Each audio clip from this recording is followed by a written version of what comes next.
ಜೈ ಗುರುದೇವ್. ನಾವೆಲ್ಲರೂ ಒಮ್ಮೆ ಯೋಚಿಸಿದ್ರೆ ಕೈ ಮೂಳೆ ಏನಾದ್ರೂ ಮುರಿದ್ರೆ ನಾವು ನೇರವಾಗಿ ಆಸ್ಪತ್ರೆಗೆ ಹೋಗಿ ಎಕ್ಸ್ರೇ ತೆಗಿತೀವಿ. ಹೌದು. ವೈದ್ಯರು ಆ ಫಿಲ್ಮ್ ಅನ್ನು ಬೆಳಕಿಗೆ ಹಿಡಿದು ಬೆರಳಿಟ್ಟು ತೋರಿಸಿ ಇಲ್ಲಿದೆ ಸಮಸ್ಯೆ ಅಂತೆ ನಿಖರವಾಗಿ ಹೇಳ್ತಾರೆ. ಅದು ನಮ್ಗೆ ಈಸಿಯಾಗಿ ಅರ್ಥವೂ ಆಗತ್ತೆ. ಆದ್ರೆ ನಮ್ಮಲ್ಲಿ ಯಾರಿಗಾದ್ರೂ ವಿಪರೀತ ಆಯಾಸ, ಕಾರಣವೇ ಇಲ್ಲದ ತಲೆನೋವು ಅಥವಾ ಒಂಥರ ವಿಚಿತ್ರವಾದ ಖಿನ್ನತೆ ಕಾಡಿದಾಗ ಯಾವ ಎಕ್ಸ್ರೇ ಯಂತ್ರ ಕೆಲಸ ಮಾಡುತ್ತೆ? ಖಂಡಿತ ಯಾವ ಎಕ್ಸ್ರೇನೂ ಕೆಲಸ ಮಾಡಲ್ಲ. ರೈಟ್. ಕಣ್ಣಿಗೆ ಕಾಣದ, ಎಕ್ಸ್ರೇಗೂ ಸಿಗದ, ಆದ್ರೆ ನಮ್ಮ ಇಡೀ ಆರೋಗ್ಯವನ್ನು ಅಂದ್ರೆ ಸಂಪೂರ್ಣವಾಗಿ ನಿಯಂತ್ರಿಸುವ ಒಂದು ಅಗೋಚರ ಶಕ್ತಿ ವ್ಯವಸ್ಥೆ ನಮ್ಮ ದೇಹದಲ್ಲಿದೆ. ಇವತ್ತಿನ ಈ ಡೀಪ್ ಡೈವ್ನಲ್ಲಿ ವಿಜಯಾನಂದ ಗುರೂಜಿ ಅವರು ಬರೆದಿರುವ ಹಾಗೂ ಶ್ರೀ ಪಾಣಿಜಿ ಮತ್ತು ಶ್ರೀ ಧೀರಜಿ ಅವರಿಗೆ ಅರ್ಪಿತವಾದ ದೈವಶಕ್ತಿ ಎಂಬ ಪುಸ್ತಕದ ಆಧಾರದ ಮೇಲೆ ಆ ಅಗೋಚರ ಪ್ರಪಂಚದ ಒಳಹೊಕ್ಕು ನೋಡಲಿದ್ದೇವೆ. ನಿಜ. ವಿಜ್ಞಾನ ನಮಗೆ ಕಣ್ಣಿಗೆ ಕಾಣುವ ಈ ಭೌತಿಕ ದೇಹದ ಬಗ್ಗೆ ಬಹಳಷ್ಟು ಹೇಳಿದೆ ಎಂಗೊತ್ತಾ. ಆದರೆ ಈ ಪುಸ್ತಕ ನಮ್ಮನ್ನ ಸಂಪೂರ್ಣವಾಗಿ ಮತ್ತೊಂದು ಆಯಾಮಕ್ಕೆ ಕರೆದೊಯ್ತದೆ. ನಾವು ಬದುಕಿರುವುದು ಕೇವಲ ನಾವು ತಿನ್ನುವ ಅನ್ನ ಅಥವಾ ಕುಡಿಯುವ ನೀರಿನಿಂದ ಮಾತ್ರ ಅಲ್ಲ.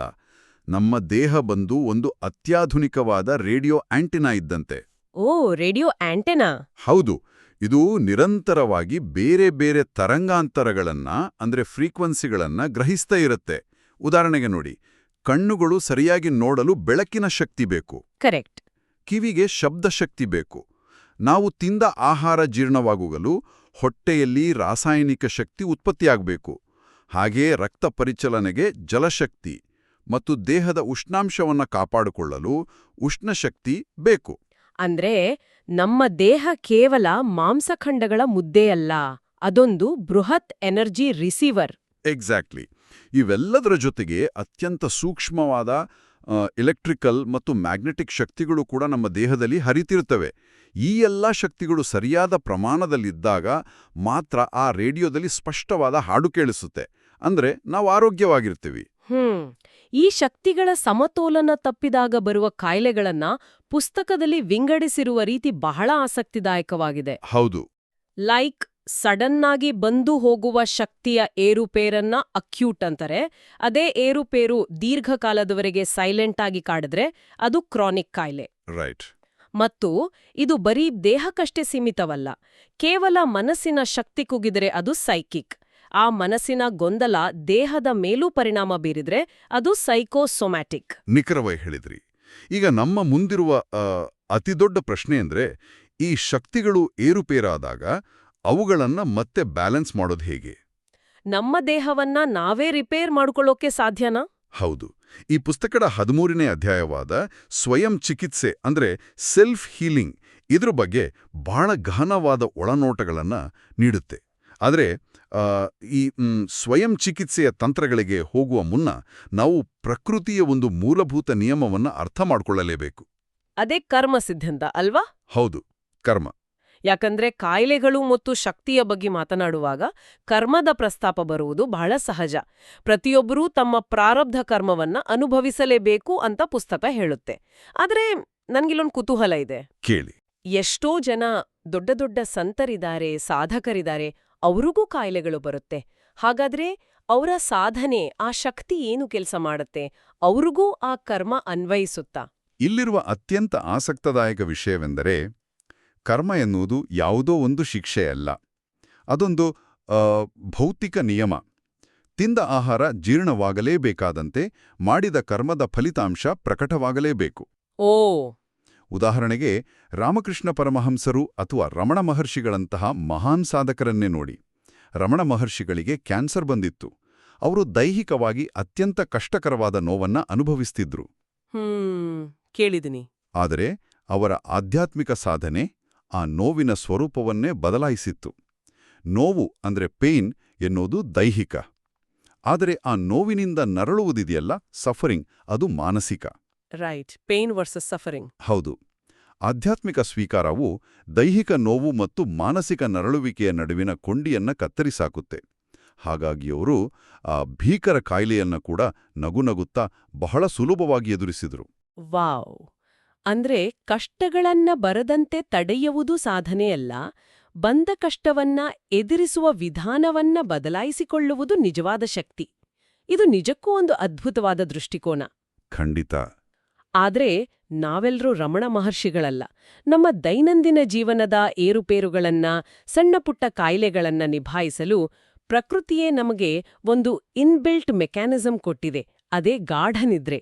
ಹೌದು, ನಿದ್ರೆ. ಪುಸ್ತಕದ ಪ್ರಕಾರ ಪ್ರತಿದಿನ ಕನಿಷ್ಠ 6 ಗಂಟೆಗಳ ಕಾಲ ಅಡೆತಡೆಯಿಲ್ಲದ ಗಾಢ ನಿದ್ರೆಯೇ ಅತ್ಯುತ್ತಮ ಹೀಲಿಂಗ್ ಟೆಕ್ನಿಕ್. ಹೌದು. ನಿದ್ರೆ ಎಂದ್ರೆ ನಾವು ಕೇವಲ ಸ್ವಿಚ್ ಆಫ್ ಆಗೋದಲ್ಲ. ಅದು ಅತ್ಯಂತ ಸಕ್ರಿಯವಾದ ಸ್ವಯಂ ಚಿಕಿತ್ಸಾ ಪ್ರಕ್ರಿಯೆ. ಬೆಳಗ್ಗೆಯಿಂದ ರಾತ್ರಿಯವರೆಗೆ ನಾವು ಯೋಚಿಸುವಾಗ, ಕೆಲಸ ಮಾಡುವಾಗ, ಬೇರೆಯವರ ಜೊತೆ ಸಂವಹನ ನಡೆಸುವಾಗ ನಮ್ಮ ದೇಹದಲ್ಲಿರುವ ಪಾಸಿಟಿವ್ ಶಕ್ತಿ ನಿರಂತರವಾಗಿ ಖರ್ಚಾಗುತ್ತಿರುತ್ತೆ. ಕಂಟಿನ್ಯೂಯಸ್ ಆಗಿ ಡ್ರೈನ್ ಆಗುತ್ತಿರುತ್ತೆ. ಎಕ್ಸಾಕ್ಟ್ಲಿ. ಆ ಖಾಲಿಯಾದ ಜಾಗದಲ್ಲಿ ಸಹಜವಾಗಿಯೇ ಸುತ್ತಮುತ್ತಲಿನ ನೆಗೆಟಿವ್ ಶಕ್ತಿ ತುಂಬಿಕೊಳ್ಳಲು ಶುರುವಾಗುತ್ತೆ. ನಾವು ಆಳವಾದ ನಿದ್ರೆಗೆ ಜಾರಿದಾಗ ಮಾತ್ರ ನಮ್ಮ ದೇಹದ ಎನರ್ಜಿ ಸಿಸ್ಟಮ್ ಆಕ್ಟಿವ್ ಆಗಿ ಈ ನೆಗೆಟಿವ್ ಶಕ್ತಿಯನ್ನ ಹೊರಹಾಕಿ ವಿಶ್ವಶಕ್ತಿಯಿಂದ ಮತ್ತೆ ಪಾಸಿಟಿವ್ ಶಕ್ತಿಯನ್ನ ಹೀರ್ಕೊಳ್ಳುತ್ತೆ. ಇದು ನನಗೆ ಹೇಗನ್ನಿಸ್ತಿದೆ ಅಂದ್ರೆ, ನಮ್ಮ ಸ್ಮಾರ್ಟ್ ಫೋನ್ಗಳು ತುಂಬಾ ಆಪ್ಗಳನ್ನ ಓಪನ್ ಮಾಡಿದಾಗ ಹ್ಯಾಂಗ್ ಆಗುತ್ತವಲ್ಲ? ಹೌದು ಹೌದು. ಆಗ ನಾವು ಅದನ್ನೊಮ್ಮೆ ಫೋರ್ಸ್ ರೀಸ್ಟಾರ್ಟ್ ಮಾಡ್ತೀವಿ.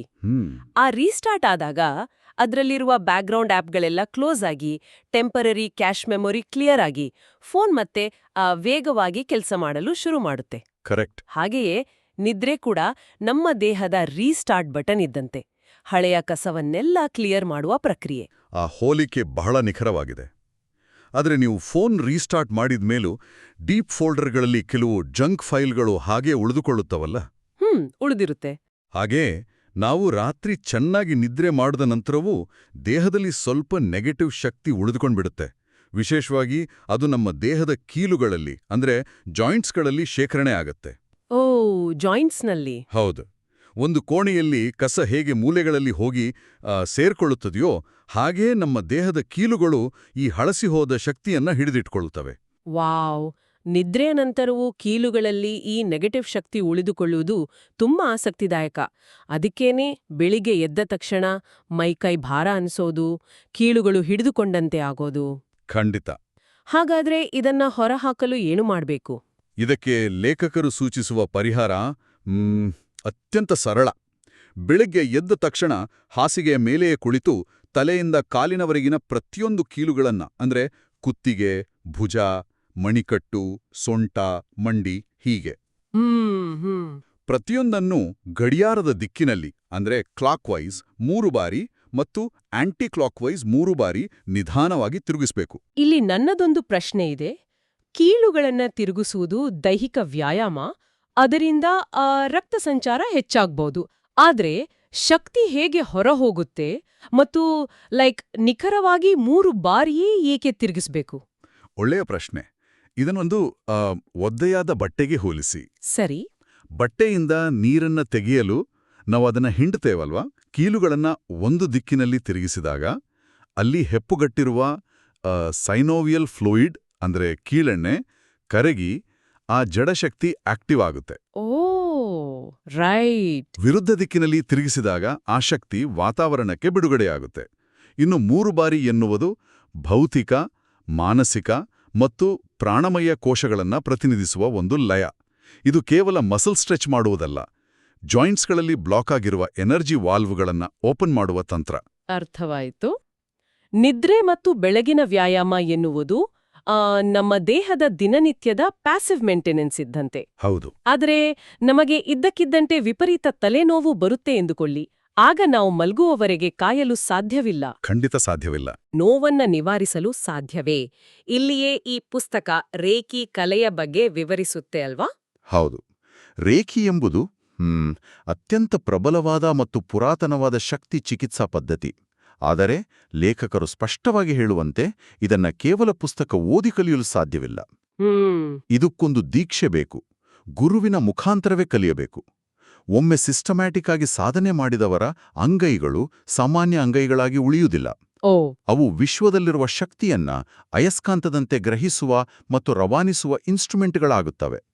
ನಮ್ಮ ದೇಹದಲ್ಲಿ 6 ಪ್ರಮುಖ ಚಕ್ರಗಳಿರ್ತವೆ, ಜೊತೆಗೆ ಪ್ರತಿಯೊಂದು ಜಾಯಿಂಟ್ ಕೂಡ ಒಂದೊಂದು ರೇಖಿ ಪಾಯಿಂಟ್ ಆಗಿರುತ್ತೆ. ಸರಿ, ಇದನ್ನು ಬಿಡಿಸಿ ನೋಡೋಣ. ಈ ರೇಖಿ ಪಾಯಿಂಟ್ಗಳ ಬಗ್ಗೆ ಪುಸ್ತಕದಲ್ಲಿ ಒಂದು ನಿರ್ದಿಷ್ಟವಾದ ಪ್ರಾಯೋಗಿಕ ಉದಾಹರಣೆ ಕೊಟ್ಟಿದ್ದಾರೆ. ತಲೆನೋವು ನಿವಾರಣೆ ಮಾಡುವ ವಿಧಾನ. ಹೌದು.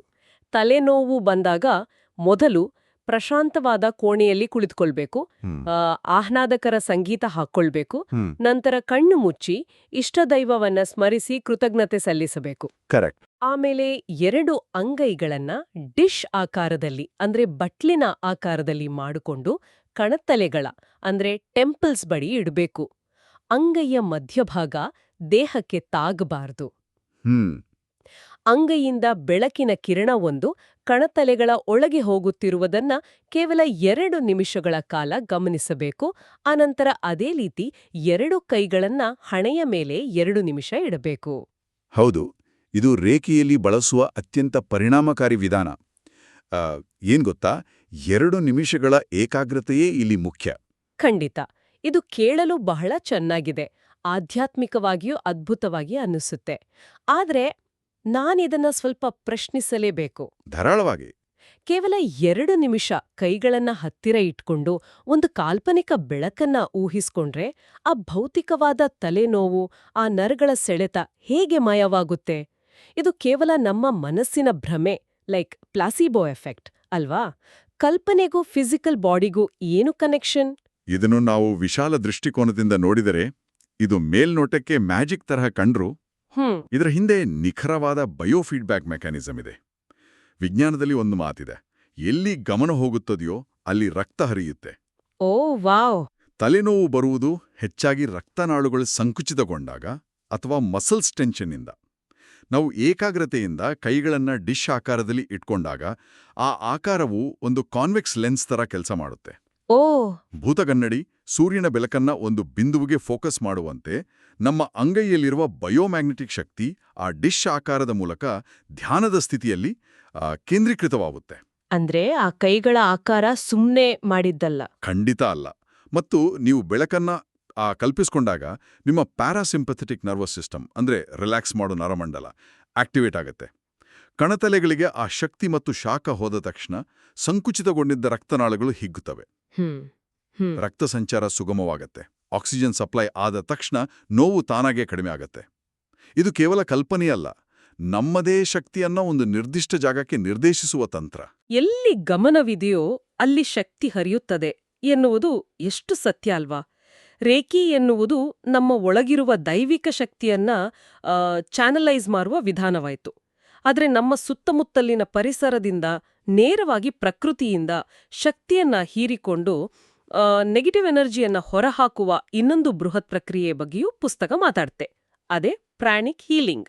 ಹೌದು, ಪ್ರಾಣಿಕ್ ಹೀಲಿಂಗ್ನ ಮೂಲ ಸಿದ್ಧಾಂತ ರೇಖೆಗಿಂತ ಸ್ವಲ್ಪ ಭಿನ್ನವಾಗಿದೆ. ದೇಹದಲ್ಲಿ ಪಾಸಿಟಿವ್ ಎನರ್ಜಿ ಇದ್ರೆ ಅದು ಆರೋಗ್ಯ. ರೈಟ್. ಎಲ್ಲಾದರೂ ನೆಗೆಟಿವ್ ಎನರ್ಜಿ ಬ್ಲಾಕ್ ಆಗಿದ್ರೆ ಆ ನಿರ್ದಿಷ್ಟ ಭಾಗ ರೋಗಗ್ರಸ್ತವಾಗುತ್ತೆ. ಪ್ರಾಣಿಕ್ ಹೀಲಿಂಗ್ನಲ್ಲಿ ನಾವು ಆ ನೆಗೆಟಿವ್ ಎನರ್ಜಿಯನ್ನ ಭೌತಿಕವಾಗಿ ಲೈಕ್ ಕಸ ಗುಡಿಸಿದಂತೆ ಹೊರತೆಗೆದು ಪ್ರಕೃತಿಯಲ್ಲಿರುವ ಯಥೇಚ್ಛವಾದ ಪಾಸಿಟಿವ್ ಎನರ್ಜಿಯನ್ನ ಆ ಜಾಗಕ್ಕೆ ತುಂಬುತ್ತೇವೆ. ಇದಕ್ಕೂ ಪುಸ್ತಕದಲ್ಲಿ ಅದೇ ತಲೆನೋವಿನ ಉದಾಹರಣೆಯನ್ನ ಮುಂದಿಟ್ಕೊಂಡು ಒಂದು ತಂತ್ರವನ್ನ ವಿವರಿಸಿದ್ದಾರೆ.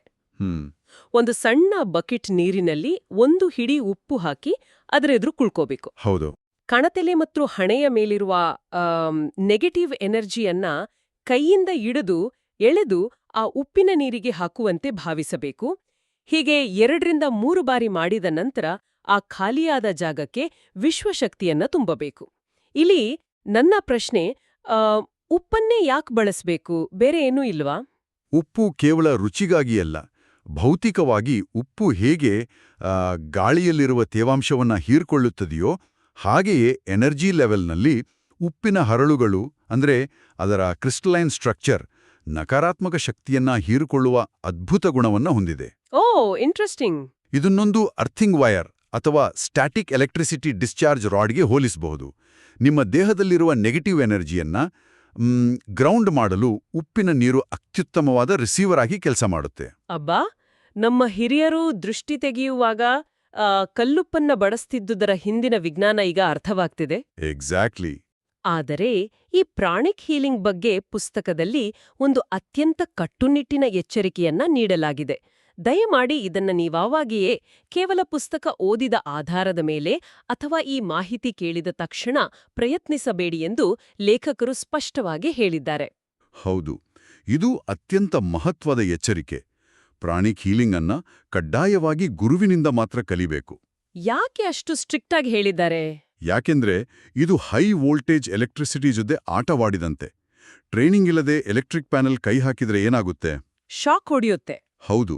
ಅದೇ ರೀತಿ ನೀವು ಬೇರೆಯವರ ನೆಗೆಟಿವ್ ಎನರ್ಜಿಯನ್ನ ತೆಗೆಯುವಾಗ ನಿಮ್ಮ ಕೈಗಳನ್ನ ಸರಿಯಾಗಿ ಶುಭ್ರ ಮಾಡಿಕೊಳ್ಳದಿದ್ರೆ ಆ ನಕಾರಾತ್ಮಕ ಶಕ್ತಿ ನಿಮ್ಮ ಆ ದೇಹವನ್ನೇ ಪ್ರವೇಶಿಸುವ ಗಂಭೀರ ಅಪಾಯವಿರುತ್ತೆ. ಶಕ್ತಿಯೊಡನೆ ವ್ಯವಹರಿಸುವಾಗ ಜವಾಬ್ದಾರಿ ಮತ್ತು ಸರಿಯಾದ ಮಾರ್ಗದರ್ಶನ ಇಲ್ಲದಿದ್ರೆ ಅದು ದೇಹಕ್ಕೆ ಮತ್ತು ಮನಸ್ಸಿಗೆ ದೊಡ್ಡ ಹಾನಿ ಮಾಡಬಹುದು. ಹಾಗಾದ್ರೆ ಇವೆಲ್ಲದರ ಅರ್ಥವೇನು? ಯಾರು ದೀಕ್ಷೆ ಪಡೆದಿಲ್ಲವೋ, ಗುರುಗಳಿಲ್ಲವೋ, ಅವರು ದೈನಂದಿನ ಮಟ್ಟದಲ್ಲಿ ತಮ್ಮ ಎನರ್ಜಿಯನ್ನ ಬ್ಯಾಲೆನ್ಸ್ ಮಾಡಿಕೊಳ್ಳಲು ಬೇರೆ ದಾರಿಗಳಿಲ್ಲವೇ? ಖಂಡಿತ ಇವೆ. ಪ್ರಕೃತಿಯ ಪಂಚಭೂತಗಳೇ ನಮ್ಮ ಅತೀ ದೊಡ್ಡ ಗುರುಗಳು. ಅಪಾಯವಿಲ್ಲದೆ ನಮ್ಮನ್ನು ನಾವು ಸ್ವಯಂ ಚಿಕಿತ್ಸೆ ಮಾಡಿಕೊಳ್ಳಲು ಆಕಾಶ, ಗಾಳಿ ಮತ್ತು ಬೆಂಕಿಯ ಪಾತ್ರ ಬಹಳ ದೊಡ್ಡದು. ಪುಸ್ತಕದಲ್ಲಿ ವಿವರಿಸಿದಂತೆ ಆಕಾಶಭೂತದ ಮೂಲಕ ಹೀಲಿಂಗ್ ಮಾಡಿಕೊಳ್ಳಲು ನಾವು ಧ್ಯಾನದ ಮೊರೆ ಹೋಗಬಹುದು. ಅಂದ್ರೆ ಧ್ಯಾನವು ನಮ್ಮ ಮನಸ್ಸಿನಲ್ಲಿರುವ ಅನಗತ್ಯ ಯೋಚನೆಗಳನ್ನ ಅಳಿಸಿ ಹಾಕಿ, ಲೈಕ್ ಕಂಪ್ಯೂಟರ್ನ ಹಾರ್ಡ್ ಡ್ರೈವ್ನಲ್ಲಿ ಸ್ಪೇಸ್ ಕ್ರಿಯೇಟ್ ಮಾಡಿದ ಹಾಗೆ ಒಂದು ನಿರ್ಮಲವಾದ ಆಕಾಶವನ್ನ ಸೃಷ್ಟಿಸುತ್ತೆ ಅಲ್ವಾ? ನಿಖರವಾಗಿ. ಎರಡನೆಯದ್ದು ಗಾಳಿಭೂತ. ಇದರ ಮೂಲಕ ಹೀಲಿಂಗ್ ಮಾಡಿಕೊಳ್ಳಲು ಪ್ರಾಣಾಯಾಮ ಅತ್ಯುತ್ತಮ ಮಾರ್ಗ. ರೈಟ್. ನಮ್ಮ ಉಸಿರಾಟ ಕೇವಲ ಆಕ್ಸಿಜನ್ ಅನ್ನ ಮಾತ್ರ ಒಳತೆಗೆದುಕೊಳ್ಳುವುದಿಲ್ಲ. ಏಂಗೊತ್ತಾ? ಅದು ಪ್ರಾಣಶಕ್ತಿಯ ವಾಹಕ. ಪ್ರಾಣಾಯಾಮವು ದೇಹದ ಮೂಲೆ ಮೂಲೆಗಳಲ್ಲಿ ಸಿಲುಕಿರುವ ಸ್ಟ್ಯಾಗ್ನೆಂಟ್ ಎನರ್ಜಿಯನ್ನ, ಅಂದ್ರೆ ನಿಂತ ನೀರಂತಿರುವ ಶಕ್ತಿಯನ್ನ ಹೊರಹಾಕಿ ಹೊಸ ಶಕ್ತಿಯನ್ನ ತುಂಬುತ್ತೆ. ಇನ್ಮೂರನೇದು ಅಗ್ನಿಭೂತ. ಅಗ್ನಿಭೂತದ ಮೂಲಕ ಹೀಲಿಂಗ್ ಮಾಡಿಕೊಳ್ಳಲು ಸೂರ್ಯ ನಮಸ್ಕಾರ ಶಿಕ್ಷಣ ಶಿಬಿರಗಳಿವೆ ಎಂದು ಪುಸ್ತಕ ಹೇಳುತ್ತೆ. ಆದರೆ ಸೂರ್ಯ ನಮಸ್ಕಾರ ಎಂಬುದು ಕೆಲವು ಆಸನಗಳ ಗುಚ್ಛ. ಅದರಲ್ಲಿ ಬೆಂಕಿ ಎಲ್ಲಿಂದ ಬರುತ್ತೆ? ಆ ಬೆಂಕಿ ಹೊರಗಿನಿಂದ ಬರುವುದಿಲ್ಲ, ಒಳಗಿನಿಂದ ಉತ್ಪತ್ತಿಯಾಗುತ್ತೆ. ಸೂರ್ಯ ನಮಸ್ಕಾರದ ನಿರಂತರವಾದ ಲಯಬದ್ಧವಾದ ಚಲನೆಗಳು ನಮ್ಮ ದೇಹದಲ್ಲಿ ಮೆಟಬಾಲಿಕ್ ಹೀಟನ್ನ, ಅಂದ್ರೆ ಚಯಾಪಚಯ ಕ್ರಿಯೆಯ ಉಷ್ಣವನ್ನ ಸೃಷ್ಟಿಸುತ್ತವೆ. Body heat. ಹೌದು. ಈ ಜೈವಿಕ ಅಗ್ನಿಯು ನಮ್ಮ ಕೋಶಗಳಲ್ಲಿರುವ ಜಡತ್ವವನ್ನ ಸುಟ್ಟುಹಾಕಿ ನಮ್ಮನ್ನ ಬೆಂಕಿಯಂತೆ ಚೈತನ್ಯಶೀಲರನ್ನಾಗಿ ಮಾಡುತ್ತೆ. ಇದೇ ಅಗ್ನಿತತ್ವದ ಹೀಲಿಂಗ್. ನಿಜಕ್ಕೂ ನಮ್ಮ ದೇಹ ಎಂದರೆ ಕೇವಲ ಎಲುಬು, ಮಾಂಸ, ರಕ್ತದ ಸಂಯೋಜನೆಯಲ್ಲ. ಅದೊಂದು ಅದ್ಭುತವಾದ ಶಕ್ತಿಯ ಕೇಂದ್ರ. ಈ ಎಲ್ಲಾ ವಿಚಾರಗಳನ್ನ ಒಟ್ಟುಗೂಡಿಸಿ ನೋಡಿದರೆ ನಮಗೆ ಸ್ಪಷ್ಟವಾಗುವುದು ಒಂದೇ ವಿಷಯ: ಶಕ್ತಿಗಳ ಸಮತೋಲನವೇ ನಿಜವಾದ ಆರೋಗ್ಯ. ಖಂಡಿತ. ಅತ್ಯುತ್ತಮವಾದ 6 ಗಂಟೆಯ ಗಾಢ ನಿದ್ರೆಯಿಂದ ಹಿಡಿದು ಬೆಳಗಿನ ಕೀಲುಗಳ ವ್ಯಾಯಾಮ, ಧ್ಯಾನ, ಪ್ರಾಣಾಯಾಮ ಮತ್ತು ಸೂರ್ಯ ನಮಸ್ಕಾರಗಳವರೆಗೆ ನಮ್ಮ ದಿನನಿತ್ಯದ ಬದುಕಿನಲ್ಲಿಯೇ ನಮ್ಮನ್ನ ನಾವು ಮರುಚಾರ್ಜ್ ಮಾಡಿಕೊಳ್ಳಲು ಪ್ರಕೃತಿ ನೂರಾರು ದಾರಿಗಳನ್ನು ತೆರೆದಿಟ್ಟಿದೆ. ರೇಕಿ ಮತ್ತು ಪ್ರಾಣಿಕ್ ಹೀಲಿಂಗ್ನಂಥ ವಿದ್ಯೆಗಳು ಈ ಶಕ್ತಿಯ ನಿಯಂತ್ರಣದ ಮುಂದುವರಿದ ಅಡ್ವಾನ್ಸ್ಡ್ ಹಂತಗಳಾಗಿವೆ. ಇಷ್ಟೆಲ್ಲ ಸೈದ್ಧಾಂತಿಕ ಮತ್ತು ಪ್ರಾಯೋಗಿಕ ವಿಚಾರಗಳನ್ನು ಚರ್ಚಿಸಿದ ನಂತರ ದೈವಶಕ್ತಿ ಪುಸ್ತಕದ ಆರಂಭದಲ್ಲಿ ಲೇಖಕರು ಹೇಳಿರುವ ಒಂದು ಅದ್ಭುತ ವಾಕ್ಯ ನೆನಪಿಗೆ ಬರುತ್ತೆ. ಯಾವುದದು? ಒಳ್ಳೆಯ ವ್ಯಕ್ತಿ ಜ್ಞಾನವನ್ನು ಕಲಿಯುತ್ತಾನೆ, ಶ್ರೇಷ್ಠ ವ್ಯಕ್ತಿ ಆ ಜ್ಞಾನವನ್ನು ಆಚರಿಸುತ್ತಾನೆ. ವಾ. ಕೇವಲ ಪುಸ್ತಕ ಓದುವುದರಿಂದಲೋ ಅಥವಾ ಈ ಮಾಹಿತಿಗಳನ್ನು ಕೇಳುವುದರಿಂದಲೋ ಆರೋಗ್ಯ ಬರುವುದಿಲ್ಲ. ಈ ತಂತ್ರಗಳನ್ನು ನಮ್ಮ ದೈನಂದಿನ ಜೀವನದಲ್ಲಿ ಅಳವಡಿಸಿಕೊಂಡಾಗ ಮಾತ್ರ ಆ ಜ್ಞಾನಕ್ಕೆ ಒಂದು ಬೆಲೆ ಸಿಗುತ್ತೆ. ಎಂತಹ ಅದ್ಭುತವಾದ ಮಾತು! ಆಚರಣೆಯೇ ಅಂತಿಮ ಗುರಿಯಾಗಬೇಕು. ಇದೆಲ್ಲವನ್ನು ಗಮನಿಸಿದಾಗ ಒಂದು ದೊಡ್ಡ ಪ್ರಶ್ನೆ ನಮ್ಮೆಲ್ಲರ ಮನಸ್ಸಿನಲ್ಲಿ ಮೂಡುತ್ತೆ.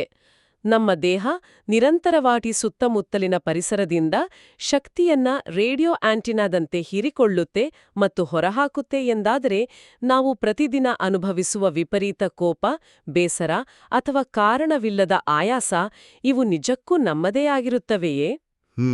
ಅಥವಾ ಟ್ರಾಫಿಕ್ನಲ್ಲಿ, ಆಫೀಸ್ನಲ್ಲಿ, ನಮ್ಮ ಸುತ್ತಲಿನ ಪರಿಸರದಿರುವ ಬೇರೆಯವರ ಶುಚಿಗೊಳಿಸದ ಫ್ಲಶ್ಔಟ್ ಆಗದ ನಕಾರಾತ್ಮಕ ಶಕ್ತಿಯನ್ನ ನಾವು ನಮ್ಮದೆಂದು ಭ್ರಮಿಸಿ ನಮ್ಮ ಮೇಲೆಯೇ ಹೊತ್ತು ತಿರುಗುತ್ತಿದ್ದೇವೆಯೇ? ನಾವು ಹೊತ್ತಿರುವ ಭಾರ ನಮ್ಮದಾ ಅಥವಾ ಬೇರೆಯವರದ್ದಾ? ಈ ಬಗ್ಗೆ ಖಂಡಿತ ಆಲೋಚಿಸಿ. ಜೈ ಗುರುದೇವ್. ಜೈ ಗುರುದೇವ್.